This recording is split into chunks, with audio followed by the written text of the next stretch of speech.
All right, soldier, are you ready to move a couple thousand pounds of your own stuff and get paid for it? Well, good, then you've come to the right place.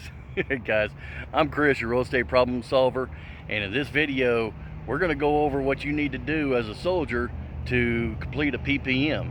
Now, if you're coming into one of Robins, welcome to one of Robins. If you're heading out, good luck, and I hope this video helps. But either way, thank you for your service.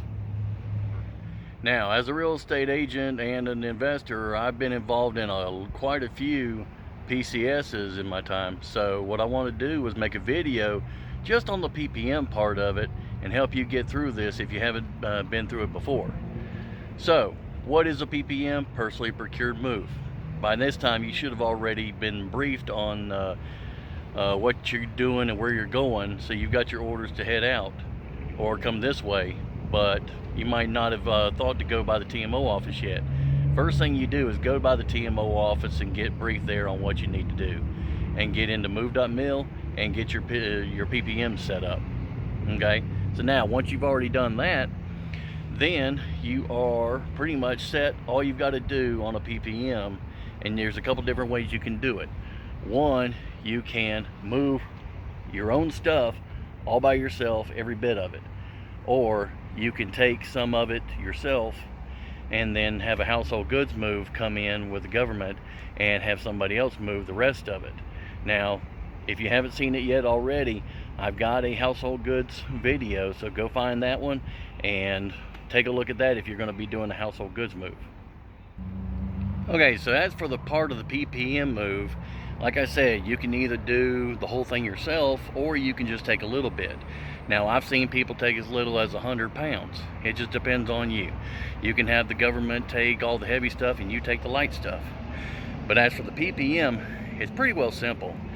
You've got into move.mil, you set up your account and you ask for a personally procured move. So now you've already got that part taken care of. Now what you're going to do is you're going to load up all your stuff in either your personal vehicle or a rental truck. Weigh the vehicle empty, load everything up, weigh it again full, and when you get to your destination, you're going to take that with the rest of your package and you're going to turn it into your local TMO office.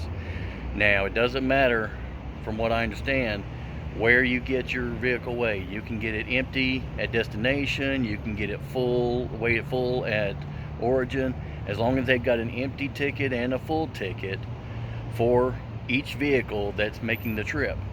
So if you're using your personal vehicle, weigh it empty, weigh it full, make the trip. Now, if you got to make multiple trips, that's fine. If you got your Silverado and you're going from one of Robins to Atlanta, then you can take a couple thousand pounds up there, come back, and I would suggest weigh the vehicle again empty, weigh it again full for each trip. That way you've got one empty and one full ticket for each leg and there's no confusion. Now, if you are renting one of these big trucks to take everything, of course, make sure that you've got a contract, that lease contract, that rental contract, and it shows a zero balance that you've paid for it. Okay, they're going to ask for that. If your personal vehicle, make sure that you've got a copy of your registration for that vehicle, because they're going to ask for that. All right. Other than that, what else can you do? If you've got any packing materials, keep those receipts, anything pertaining to the move itself, tape, boxes, packing materials, stuff like that. And also keep your gas receipts for your rental truck. They won't take them for your personal vehicle. They're not going to put gas in your vehicle, but if you rent a truck and you have to put gas in it, keep those receipts, because you can put those in with your package too. Of course, if you can't fit everything in the car, you can always use a trailer. Of course, you're probably not going to be hauling hay to your next location, but you get the idea. So just keep in mind, with if you're going to use a trailer, whether it's the one that you've got yourself or one that you're going to rent from a truck rental place, just make sure that when you load everything up, you get the trailer and the vehicle on the scales, so you can weigh it all at the same time, empty and full. And then when you get your tickets, make sure that you put on there the make and model of the vehicle, with trailer empty, make and model of the vehicle with trailer full. Okay, they're going to ask you to make sure to put that. And also, while we're on the subject, if you when you go in to turn in your paperwork, they're going to ask for the registration of the vehicle. They're also going to ask for registration of the trailer. If you're borrowing somebody else's trailer, make sure that you've got some kind of a letter from the owner saying that you had permission to use it.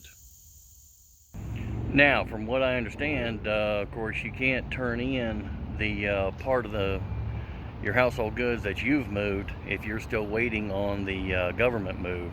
So just hold on to everything until the household goods gets there, and then you can turn your stuff in afterwards, because from what I understand, personal property moves weight is secondary, and if your primary shipment goes over your entitlement, they're not going to count yours anyway. So I hope this helps. If you got any questions, give me a call, 478-256-9877, and I'll help you get into a house here at one of Robins. Or if you're heading out and you need to sell your house, give me a call. And make sure to like and subscribe to this channel, because I'm putting out everything that I possibly can to help people that are military moving in and out of this area make the transition as smooth as possible. Again, thank you for your service, and I'll talk to you on the next one.